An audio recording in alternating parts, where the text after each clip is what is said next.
let's get straight to Paris, where, as we promised, we can speak to French football expert Jonathon Johnson. Good morning, Jonathon. So good to see you. Thanks for coming on this morning. Right, let's start with PSG. Are things unravelling at the club? Hey there, guys. Great to be back on with you, as always. It's not been an ideal pre-season for PSG, obviously, between Kylian Mbappe being marginalised during his standoff with the club over his contract, which expires in the summer of 2024. Now Neymar coming out and wanting to leave as well. Plus, the fact it's been quite a mixed pre-season for Luis Enrique. PSG still doing business, obviously, with the arrival of Gonçalo Ramos from Benfica yesterday. So, not quite all going to plan so far in Paris, although I wouldn't necessarily say that Neymar has thrown a spanner in the works by declaring that he wants to leave. You say he hasn't thrown a spanner in the works. I mean, he's 31 now. He's been at the club since 2017. He's got 4 years left on his contract still. I mean, why now? Why is he now saying that he wants to leave Paris? I think he's saying this now because, first of all, he's just started to prove his fitness post-surgery this pre-season. Scored twice in the final pre-season friendly against Jeonbuk before PSG returned to France from Asia. But also, this is the first time that both PSG and Neymar have been on the same page regarding his future. PSG have wanted to get rid of Neymar since last summer, but last summer, obviously just 6 months before the World Cup, Neymar wanted to stay put, get himself in best shape possible for Brazil and a possible push at the World Cup title. Obviously, we know now that that didn't happen. Neymar was plagued again by injury problems throughout the World Cup and also the club season. But this is the first time now that both the club and the player are, on the same page in the fact that, both sort of want to move on from what has been, largely an unhappy marriage between player and club. And now it gives PSG and Neymar an opportunity to look in the coming weeks into potential options for the Brazilian. There's already been plenty of speculation about his future so far this summer. We heard about Saudi Arabian clubs interested. There's also been intermediaries as well trying to push Neymar towards big Premier League clubs. But there's also been, a return to Brazil hinted at as well as a potential move to Major League Soccer and some other destinations. You say Saudi, you say potential Premier League, you say maybe Brazil. What about Barcelona? Because that seems like the destination that the player wants, but can they actually afford to put a deal together for him? That's a good question.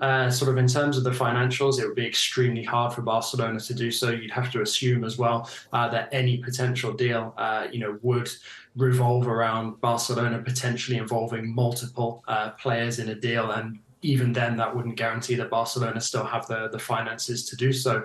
They still have big question marks over whether they can register all of their new signings this summer, before the start of their league season. So I think, it's quite fanciful at this moment in time to picture Neymar potentially returning to Spotify Camp Nou. But also at the same time, you've had Xavi talking publicly about Neymar, just a couple of weeks ago when it was originally put to Barcelona. And he suggested that despite the fact that he has a lot of respect for Neymar, who he is, as a guy and what he's done as a player, and the fact that they had a bit of time on the pitch together, that he wouldn't sort of entertain a potential return for the Brazilians. So while there is speculation about him potentially going back to Catalonia at this moment in time, I don't think that that's actually something that will turn into a reality, because I think the financial reality for Barcelona is just that it's not doable, and it would be too big a risk, especially at this stage of his career and with the injury history he's had. Yeah, it's going to be an interesting few weeks to see what happens with Neymar. What about Kylian Mbappe then? Where are we at with his future, Jonathon? Well, things haven't changed too much between Mbappe and PSG at the moment. There's still this standoff over his future. PSG wants him to, commit to extending his future with PSG.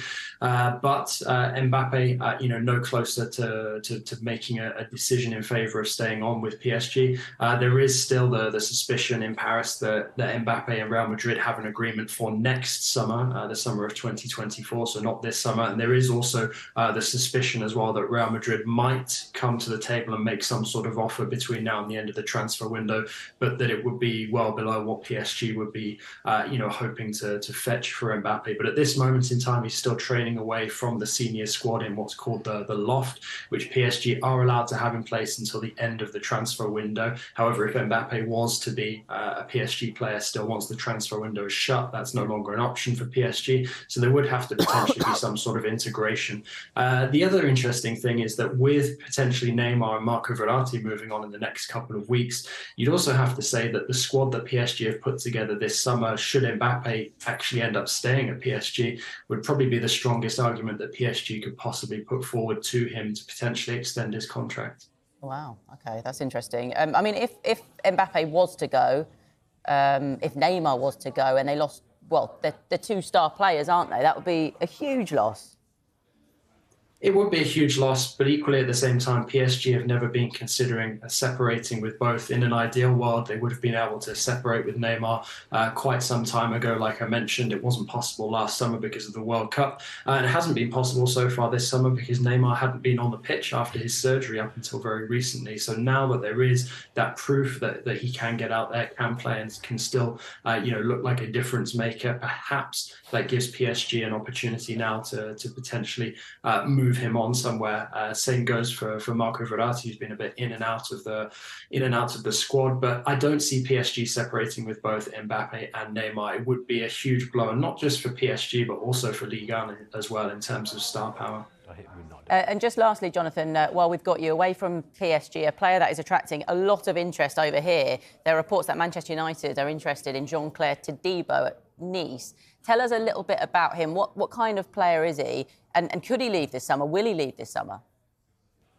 Yeah, he's a very interesting prospect. I mean, there's two very interesting names at Nice at this moment in time, Todibo being one, the other being Kefren Thuram. Obviously, Nice don't have European football coming up for next season, so those sorts of players are of interest to a number of European clubs. And there have been European giants looking at the likes of Todibo at the moment, not just clubs from the Premier League like Manchester United, but also Italian giants Juventus have looked into his situation as well.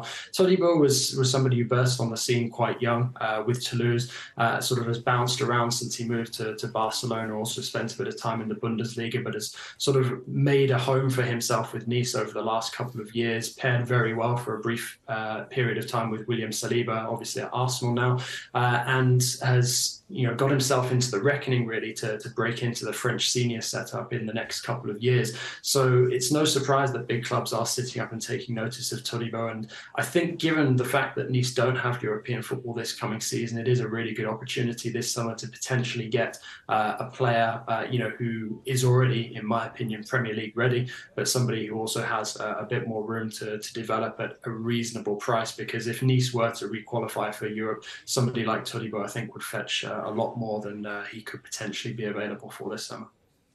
Jonathan, brilliant to chat to you this morning. Some great insight. Thank you so much for coming on the show, and we'll speak to you soon.